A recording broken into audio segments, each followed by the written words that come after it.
Meu otimismo está baseado na certeza de que esta civilização vai desmoronar. Meu pessimismo em tudo aquilo que ela faz para arrastar-nos em sua queda.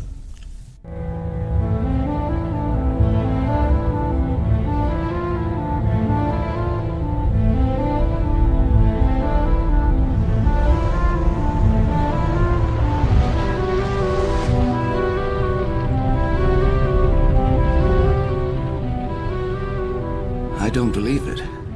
It makes no sense.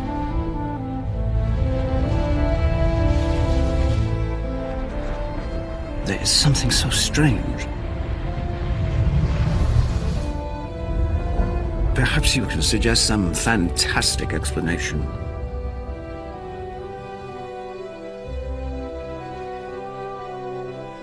Couldn't it be this sort of thing?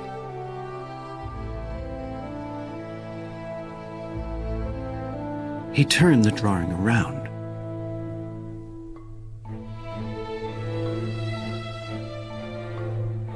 Yes, she said. That is what I mean. This was the first explanation of the splitting of the atom.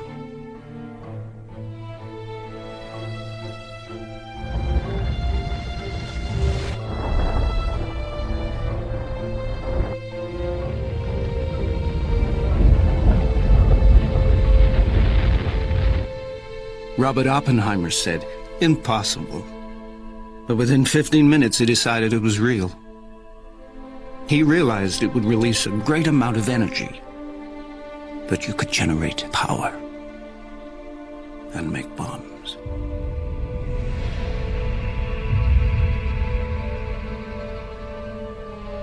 Within a week, on Oppenheimer's blackboard, there was a crude drawing of the bomb.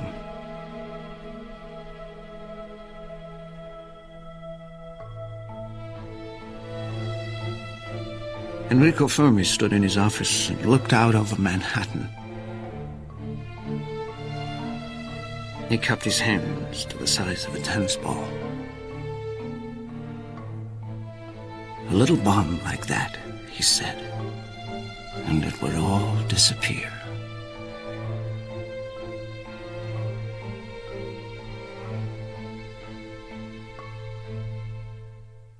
Actually, I'm not that worried about nuclear weapon. It's not one of my main worries. I do not worry about nuclear weapons. Isn't everybody worried about nuclear war? That's a stupid answer, right? Не дай бог чего, случайно даже.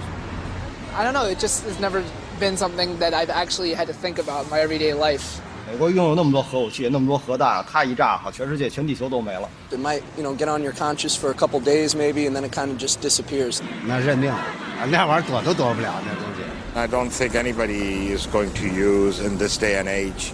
Ridiculous, even think about it. What can you do? Nothing.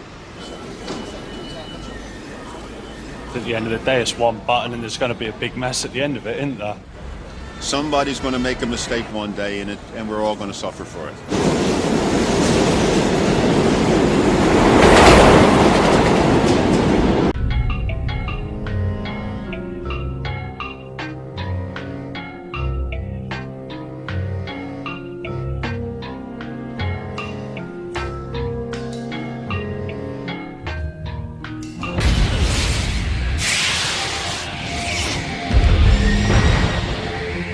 An atomic atomic bomb breaks loose from a mounting shackle in a B-47 jet over Florence, South Carolina, causing a sensational freak accident. A B-52 bomber was loaded with nuclear weapons by mistake. An American warplane flew 1,500 miles across the nation, we're told, with 6 nuclear warheads on board. And nobody knew, not the aircraft's crew, not the commanders on the ground.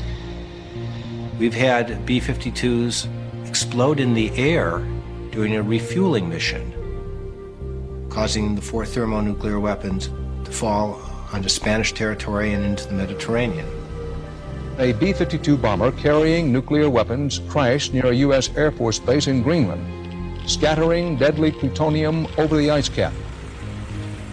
In 1960, a Bomark air defense missile exploded, melting the nuclear warhead. In 1968, the USS Scorpion sank 400 miles southwest of the Azores. The nuclear weapons on board were never found. The B-47 bomber disappeared over the Mediterranean. Nuclear weapons aboard were never located. In 1959, an aircraft crashed near Whidbey Island, Washington. The nuclear depth charges were not recovered. A Skyhawk strike aircraft carrying a nuclear weapon rolled off an aircraft carrier in the Sea of Japan. The weapon was never recovered. There are many ways in which efforts to make a system more reliable actually backfire and make it less reliable. Sometimes we add a redundant system. We add backup systems, so that if one fails, another can take its place.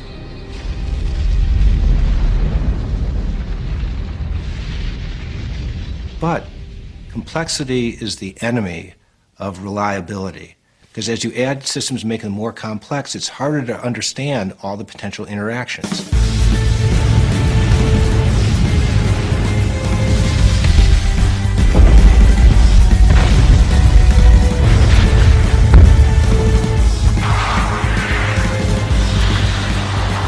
It's that unlikely, bizarre interaction where one person interacts with another in a way that wasn't anticipated, or one backup system interacts with another in ways that you can't figure out ahead of time and therefore can't plan around. Those are what caused the problems. In 1961, the B-52 broke apart in midair over Goldsboro, North Carolina, causing 2 nuclear bombs to fall. One parachute functioned properly, and that bomb survived with minor damage. The other parachute failed to open. When that bomb hit, 5 of 6 safety devices malfunctioned. A single switch prevented a nuclear explosion. When I worked in the Pentagon, I believed that the likelihood of a nuclear weapons accident in the United States occurring was very low. I still believe that. But low probability events happen. They happen all the time. There's a first time in history for every event. Eventually, those low probability events will occur.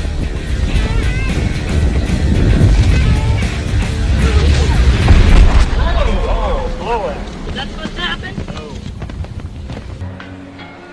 Well, you probably list every country in the world today. Woo! How many countries do I think have nuclear weapons? List them? China. I don't think I signed up for this. Russia. США. UK, maybe? 英国. America, I'm guessing. Us. That was a given. France. Germany. Australia. Canada? I don't think Canada. No. Japan. 日本. No, not Japan. There's more. I know there's more. Iraq, Iran, Saudi Arabia. 印度、巴基斯坦. All other countries that's not telling us. They have them. Afghanistan? North Korea? North Korea? Do they? Okay, North Korea. 还真说不好，这还真说不好。 Who knows? Who knows exactly? I don't know. I'm out. I think that's it. Yeah. Yeah.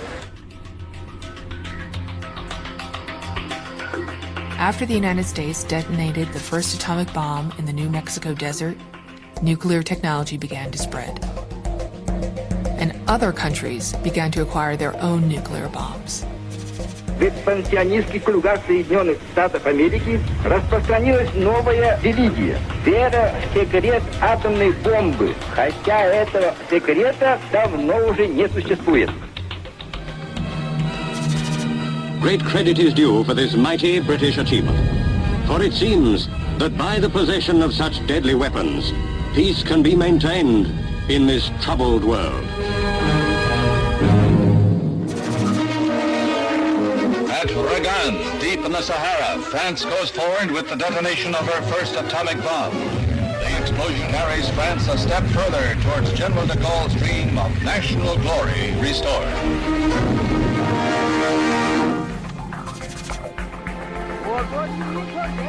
This is a gigantic success of Mao Zedong's thought. Our nation's first nuclear test surpasses the levels of the first nuclear tests of the United States, Britain, and France. Their criminal attempts to block and prevent our nation's people from grasping nuclear weapons have been thoroughly smashed.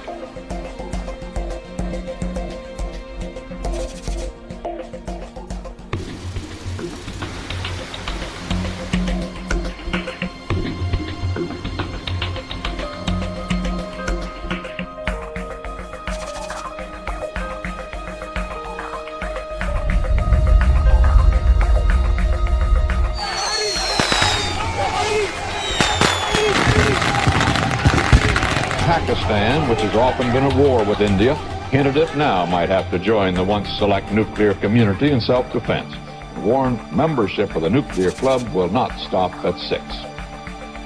One Prime Minister of Pakistan said that Pakistan would build a nuclear weapon even if it meant that the people had to eat grass. We will make the bomb even if we have to eat grass.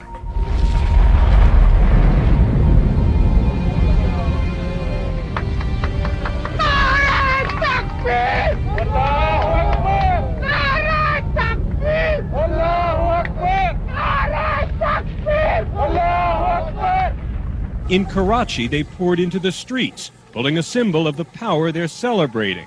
The bomb has become a huge source of national pride. Total jubilation in the streets of Pakistan. The first time we've achieved something which places us in the ranks of very, very few countries of the world. We were proud of our scientists, we were proud of our capabilities, we were proud of our strength. People thought that now let India do anything to Pakistan. Let's see what they do.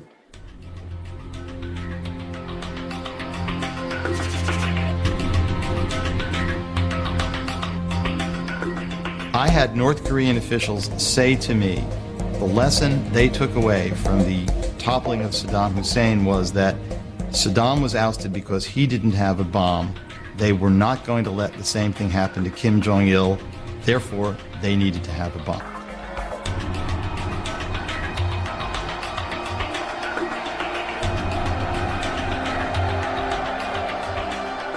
Every country has enemies.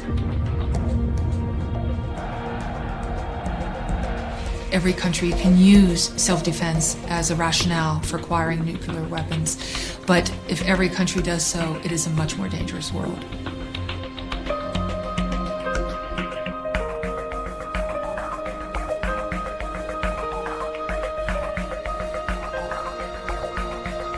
When you see something that is technically sweet, you do it. That is the way it was with the atomic bomb. The father of the atomic bomb, Robert Oppenheimer, gave some frank answers to important questions in 1947.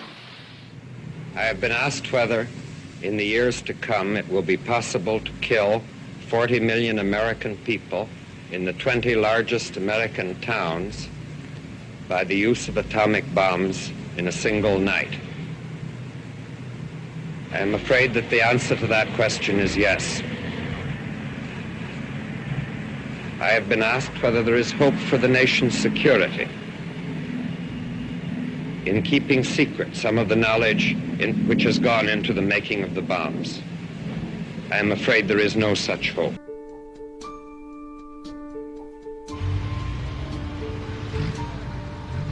There's no such thing as perfect command and control over nuclear weapons, even in the most sophisticated of arsenals.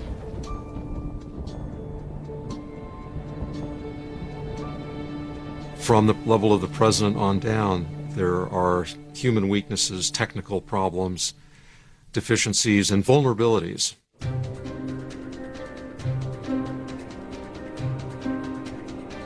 I was a launch officer for Minuteman missiles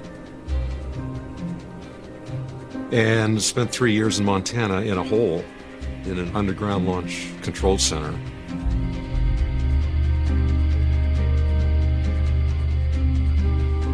I was one of the guys responsible for getting these missiles off the ground in 1 minute. We didn't call them Minuteman missiles for nothing.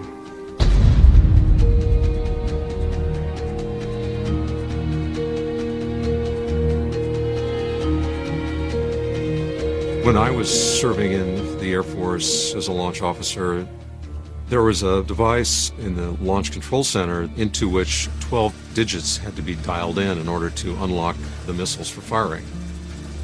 This had been installed under Robert McNamara over the objections of the Strategic Air Command. Since they couldn't prevent the panel from being installed, the Strategic Air Command in Omaha had set these codes to 0, and we all knew it. That was the secret unlock code for firing our missiles. 12 zeros. In fact, in our launch checklist, we had to ensure that the unlock code was set to all zeros before we completed the launch sequence.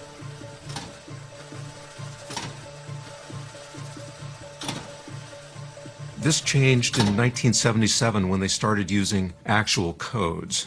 But until then, I and one other crew member could have actually formatted a launch order, a completely valid launch order, and transmitted it to the entire American strategic arsenal. It looks like we're in a shooting war. Oh, hell. All the Russians involved, sir? Hendrik, that's all I've been told. I just came in on the red phone. My orders are for this base to be sealed tight, and that's what I mean to do, seal it tight. Now, I want you to transmit Plan R for Robert, to the wing.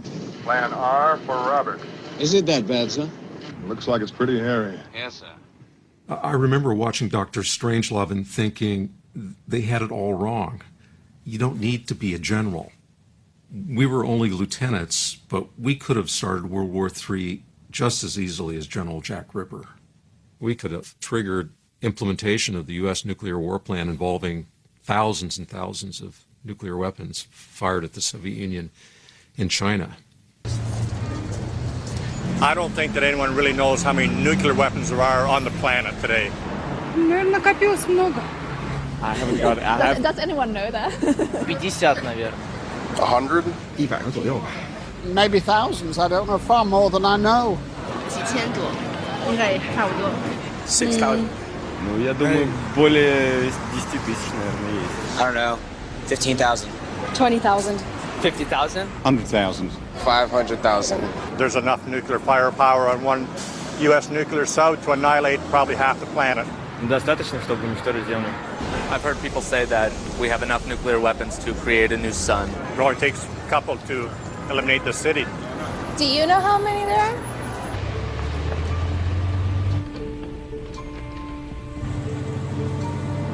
We estimate that there are about 23,000 nuclear weapons in the world still. The good news is there used to be 60,000, so we've cut those arsenals by more than half. But we, the United States, still has about 1,500 hydrogen bombs on missiles poised for launch in 15 minutes or less. The really bad news is the Russians have the same.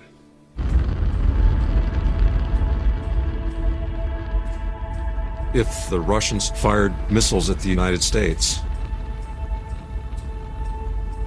the first warning would come from satellites, and they could detect the flame from the booster rocket within seconds, easily within a minute. Suddenly, this early warning hub in the United States would become very frenzied to try to figure out whether this is a false alarm or whether this is a real attack, and determine this within 60 seconds.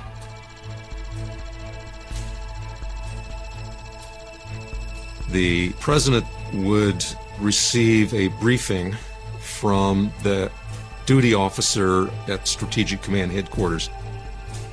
That briefing of the president, of his response options and their consequences has to be delivered in as little as 30 seconds.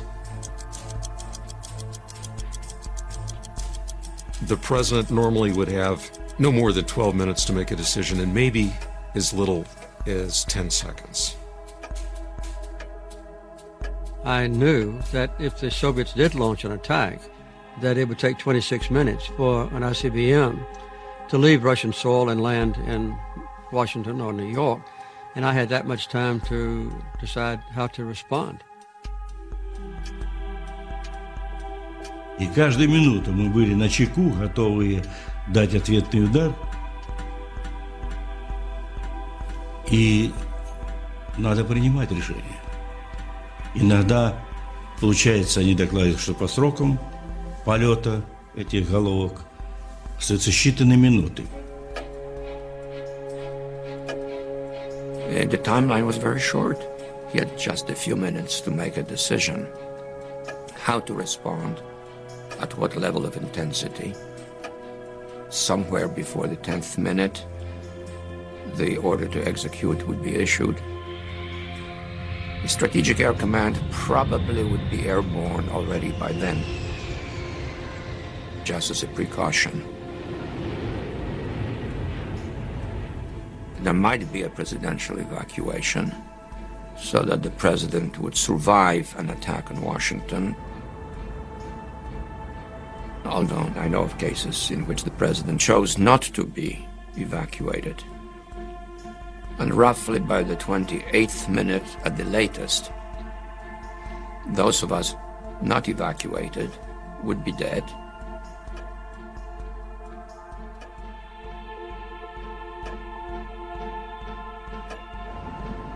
For us, it was a kind of suicide duty. Any missile landing within half a mile of our location would probably have killed us. If we had survived the attack, we were supposed to go to a designated rendezvous point. Our air would only last 24 hours. So we'd go out through an escape tube, which was filled with sand. We'd have to release the bolts on the cover and let the sand fall through, and then crawl up the tube. Our tube came up under the parking lot, so we would have to break through the asphalt to get out. The rendezvous point might be 50 or 100 miles away, and you'd have to walk. Didn't really matter, though. Everyone knew the radiation would kill us quickly anyway, and you never make it to the rendezvous.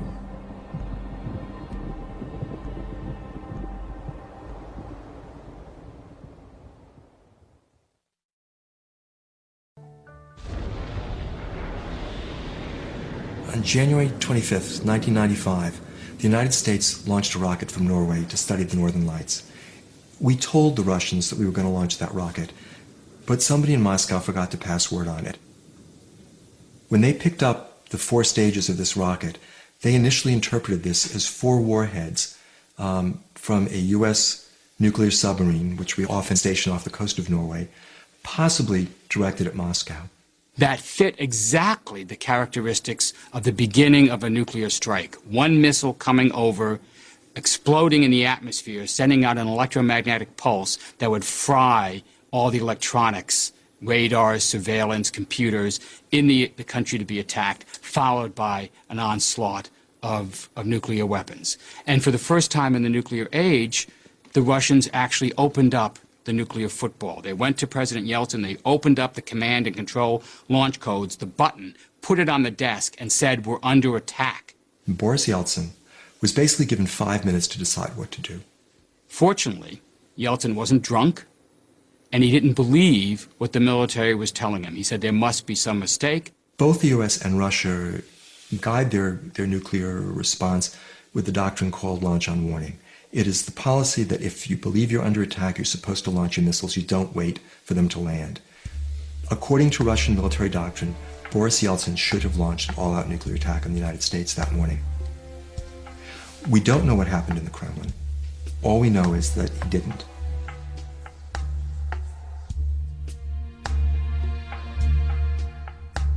there have been a number of false alarms during the Cold War. We've had occasions when the rising moon was interpreted to be a Russian ICBM attack. A flock of geese was thought to be bombers. A training tape was slipped in to a computer at our command and control headquarters at NORAD. Everyone involved thought there was an actual attack underway. A tape was inserted into the early warning hub in Colorado that simulated a large-scale Soviet nuclear attack, and no one realized that it was just a training tape until the United States had gone into this sort of frenzied checklist procedure to prepare for nuclear war.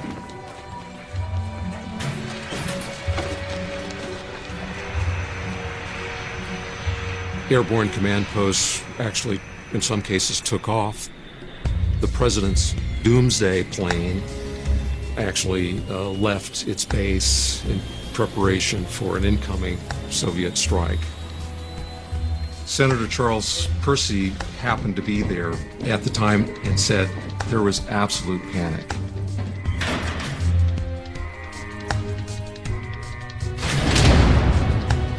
Another false alarm was caused by a computer chip malfunction that generated indications of a large-scale Soviet attack. We raised the alert levels. Crews took launch codes out of their safes. They inserted keys into the launch switches. Zbigniew Brzezinski was woken up in the middle of the night with the assured instruction that a nuclear attack was underway and he had to go wake up President Carter. There was 8 minutes worth of nuclear launch preparations that were triggered by a malfunctioning computer chip that cost less than $1.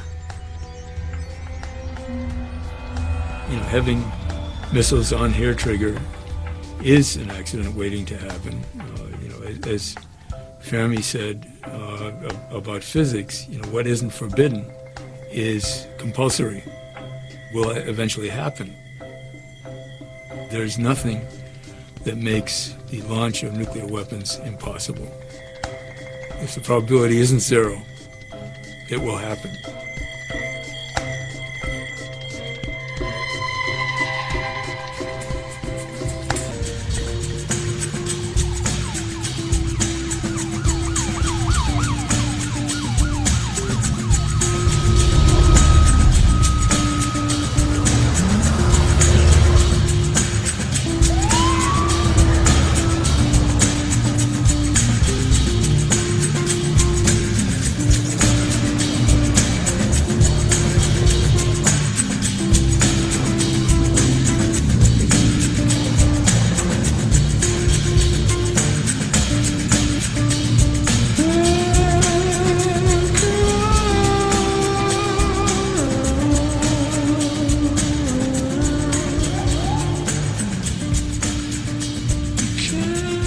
Right now, the world has policy that is based heavily on technology denial. You keep something secret and you call it a day. But secrecy has a half-life. Things leak out. Centrifuges happen to be the technology that is going to change the game. They are going to democratize the process of building nuclear weapons. Uranium exists everywhere on Earth. It's more common than tin. 99.3% of all uranium is uranium-238, the isotope that cannot be used for nuclear weapons. It's that 0.7% that you need to separate out. A centrifuge, it's basically a tube. It spins the uranium in gas form, and it pushes the heavier atoms towards the wall, and the lighter atoms towards the center, and you can skim off the light atoms. And you do this over and over and over again, many dozens of times. And eventually you purify it to a level that you can use in a bomb. The common wisdom is that they're very complicated. technologies that take countries decades to build and are the highest achievements. But the fact is that centrifuges are 1950s technology. And this is 2010.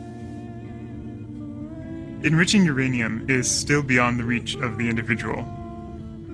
It's a logistical feat requiring thousands of centrifuges working for months or years. But highly enriched uranium is now within the grasp of really any country. And once you have the HEU, making a crude bomb is easy.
Love you all.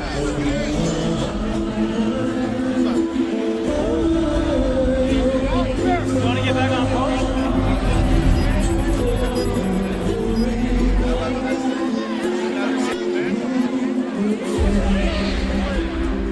In the first millionth of a second, the fireball is 500 feet across.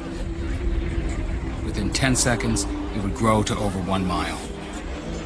The temperature would rise to 20 million degrees Fahrenheit, hotter than the surface of the sun. The blast would generate winds in excess of 650 miles an hour. Forces of that magnitude can destroy anything that people can build. Strongest buildings would be reduced to rubble.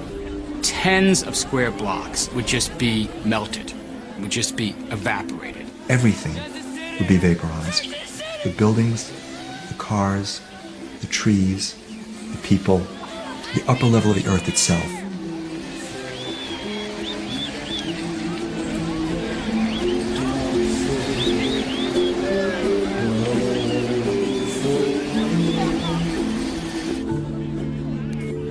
There were 76,000 buildings in Hiroshima. 70,000 of them were destroyed. The hospitals, the fire stations, the communication equipment, the military installations, everything just flattened. The first 5 to 6 miles, virtually everyone in that 5-mile radius is going to die. Somewhere between 3 and 4 million people dead immediately in the first 5 miles. If you're lucky enough to be 8 or 9 miles away from the blast, then you would experience it as blast effects, windows being shattered. Enough to shatter every window and turn it into hundreds of missiles flying outward from the center of the explosion at speeds more than 100 miles per hour. After the blast, it's the firestorms that would just combust everything in sight. Everything flammable would burn. Paper, cardboard, cloth, heating oil, gasoline, everything would ignite. Whole blocks would catch fire. Hundreds of thousands of fires would coalesce into a giant firestorm, 11 miles across. Everything catches on fire, then there's no air to breathe. All the oxygen would be consumed, and everyone would die. It is useless to talk about will you die because you're burned to death or because you've been blown to bits by the blast. Anyone looking in the direction of the nuclear explosion, they will be blinded. Lungs ruptured by the pressures, or eardrums ruptured by the pressure. Crush injuries from buildings falling onto them, or broken bones when they've been thrown through the air against buildings. Hundreds of thousands, possibly even millions, would die from the fallout. The body does have a repair rate for radiation, but the doses are so heavy and coming so quickly that it will overwhelm the body's repair mechanisms. The 450 to 700 rad dose kills you because it wipes out your blood cells. Over 3,000 rads, you will go into seizures, immediate coma, and you will die within a matter of minutes to hours. Most of the doctors are going to be dead. Most of the nurses are going to be dead. Most of the hospitals are going to be destroyed. Huge numbers of casualties and no medical equipment. There will be a need for antibiotics tens of units of blood per person. There won't be any electrical power. Vast amounts of intravenous fluid to sustain people who've been burned, just burned. You couldn't treat all the burn victims. And then at a certain point, the casualties become so high, it's pointless to try to make any sense out of it. The doctor in the Red Cross hospital who turns into an automaton, binding, swabbing, daubing, binding, swabbing, daubing. And that's what descended on the physicians and nurses in Hiroshima and Nagasaki. Someone would surely claim they had 10 more that were already hidden somewhere, and they'd start setting them off unless their demands were met. Every other big city is going to wonder whether they might be a target. Public panic, people fleeing major cities. You could forget about rules about search and seizure. You're going to have to be searching everywhere. You can forget about civil liberties when people realize a whole city was just destroyed. You take the Bill of Rights, you put it up on a shelf, and you might never see it again. People would be demanding draconian measures to make sure that another city didn't go up.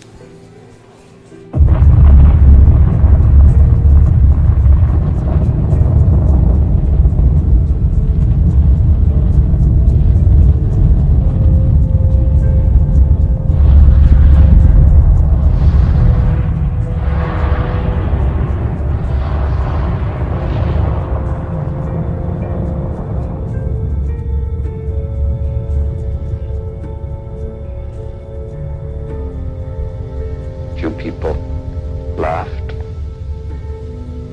Few people cried. Most people were silent.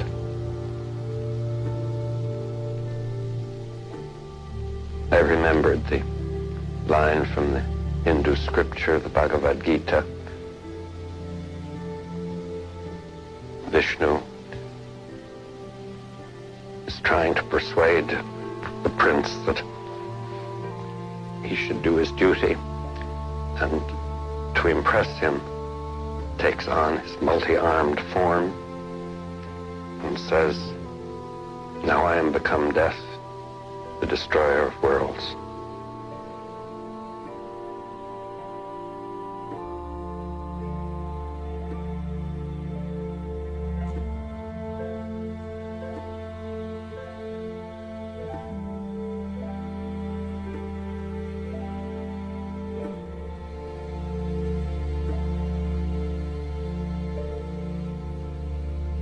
Every man, woman, and child lives under a nuclear sword of Damocles, hanging by the slenderest of threads, capable of being cut at any moment by accident or miscalculation or by madness.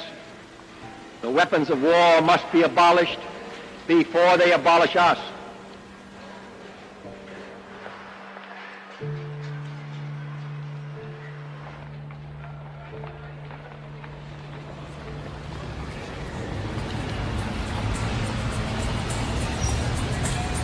The Cuban Missile Crisis endangered the very existence of our nation. We came that close to nuclear war. Neither the Soviets nor we, the U.S., intended to put our nations at that risk. And the next time, we may not be so lucky. They kill by the millions. They kill in numbers that the human imagination simply cannot comprehend. I used to think, well, we possess nuclear weapons in order to prevent their use. We now know we live in a world in which if we possess them, if anyone possesses them, they will be used. I don't see any good that a nuclear weapon could do or bring to the world. In my opinion, you can forget them. I think they should be destroyed. I think we'd be better off without them. There's 183 countries in the world that do not have nuclear weapons. Many of these countries could have nuclear weapons. They've chosen not to. We have decided to take a 180-degree turn in South Africa. When I became president, I was then informed that we have completed 6 devices, more or less comparable to the bombs which were actually used at Hiroshima. I indicated that I would like us to stop this program and to become part of the mainstream in the world again. President Kennedy, after he passed the Limited Test Ban Treaty And whenever he mentioned it on the stump afterwards, he got thunderous applause, and he quipped, "If I had known it was so popular, I would have done it a long time ago." Elimination of nuclear weapons has not yet been agreed to by the political leaders of the world. It's a revolutionary idea, but they can be eliminated.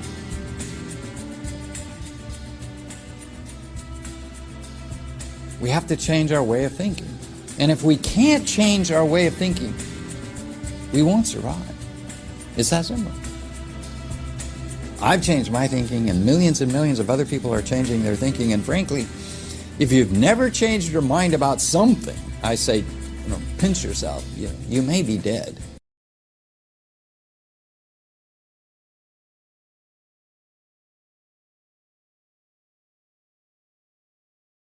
None.